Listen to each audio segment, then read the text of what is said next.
Alam nyo ba mga Ludi, na ang mga ina-accept ninyong mga friends request ay magiging followers nyo na siya, automatic po. Yung mga friends ninyo, automatic na followers na po siya.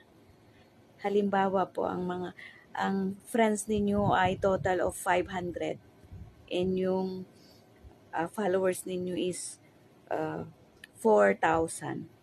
So, equivalent na po yun na magiging 4,500 yung followers ninyo. Kasi automatic na po siyang magiging followers once na inaccept ninyo ang mga friend request. So kapag nag-unfriend kayo, huwag kayong magtataka kung nabawasan yung mga followers ninyo. Kasi doon yung galing sa mga friend ninyo na in-unfriend ninyo. Sana naintindihan ninyo at malinaw sa inyo. God bless everyone.